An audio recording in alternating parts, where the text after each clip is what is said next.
But the hour is coming, and now is, say now, when the true worshipers will worship the Father in spirit and truth. For the Father is seeking such to worship him. God is a spirit, and those who worship him must worship him in spirit and in truth. My topic today in the first part of this series is, why do I come to church? There's something that we call, in most churches, if you go to them, they call service the worship service. All right? So when I come to worship service, that means I'm coming, in this case, to give adoration to God, to give praise to God. Literally, one of the words for the Greek word for worship is proskuneo, which means to kiss up to, which is also synonymous with the word love. Are you getting it? So when we come to the worship service, which is in church, that means we're coming to worship God. We're coming to show God love. We're coming to thank him and give him praise for things that he's done in our life. We're coming to give him glory and tell him, you know what, God, I just thank you for what you've done for me, what you're doing for me. Now, here's one thing I find. That in worship, in the worship service, it literally means that I come in worship to love or make love to God. But ultimately, when I come to worship service, it's really an outward demonstration of my relationship and my love for God.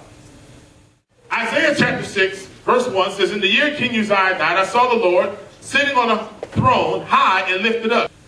There's so much I can lift out of it. Isaiah was in the temple. He was in the church.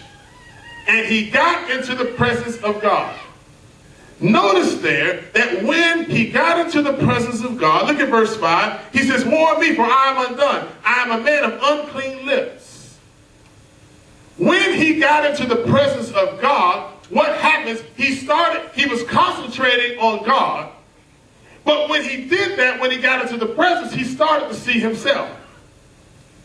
Watch this. When you get into worship, now a lot of time we come to see our friends. We come to see what's going on. We come to see these things. But when you really enter into worship, what happens is you forget about everything else. And that is time with you and God uninterrupted.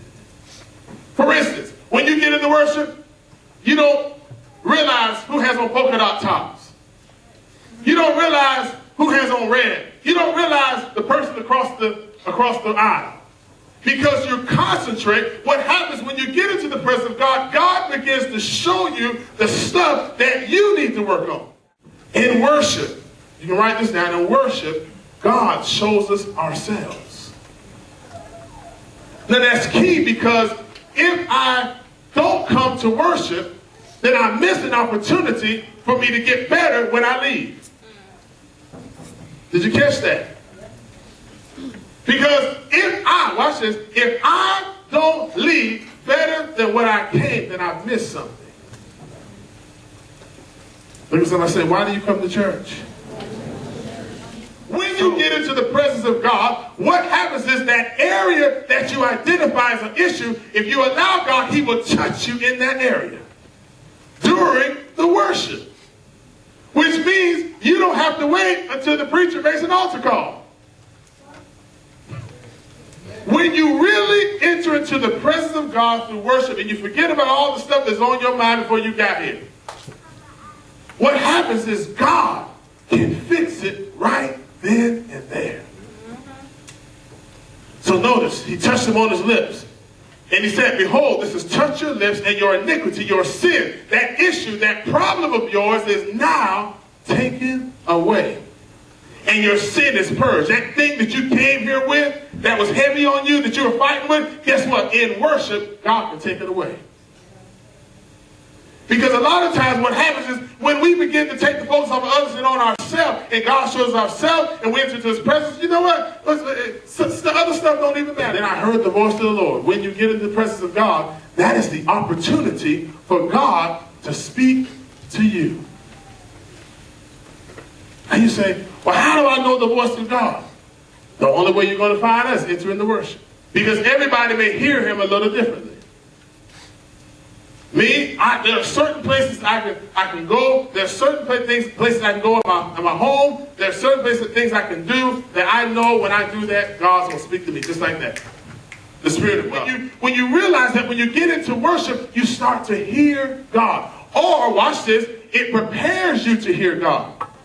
When he heard the voice of God, God said, I'm looking for somebody to do something for me. When you get into worship, God shows you yourself. He cleans you up. And then you hear from him. And he says, now I'm looking for somebody to go out there and do what I needed to do. And what's the first thing that you do? Go tell somebody else about the God that you love so much. And there's somebody I know can't stand me. Or I know I can't stand. And I've got something in my heart against them. Guess what? You're hindering the move of God. Not just corporately, but also personally. Because now you have stopped what potentially God wants to do in your life. Many times people say, well, I'm coming to church and ain't nothing happening. And a lot of times they want the preacher to, excuse the term, but want the preacher to work magic. I got this situation, okay, pray for me, say something, do something, so and I can get rid of it. And then it don't happen. Then we get to a level of frustration, or we come and we've got all this stuff in us. We wonder, why is it happening? Because something has broken the flow. And I was talking to the preacher the other day, and we laughed because we said, you know, if we had $1 for every time somebody left church saying they weren't getting fed, it's the preacher's fault. The preacher wasn't ministering to me. I said, you know what, we both be rich. Because a lot of times we put it on the preacher. But number one, what have you done throughout the course of the week to prepare yourself for worship? Number two, as the shepherd, it's his responsibility to lead the sheep and prepare the food. But guess what? He can't make you eat it. If the preacher comes up here and all he does is read Psalms 23, guess what? You got the word. But when you prepare for worship, guess what? That will minister to you. He don't have to preach for 1 hour. He don't have to preach 15 minutes. Because I have spent the week with the God I love, and now I'm coming to a place to corporately show it and receive from God. So the next week, I can do more, whatever God wants me to do. And you know what happens when you do that? You find your life is much easier. But the stuff that bothers you don't bother you much anymore. The stuff that hinders you, he takes it away.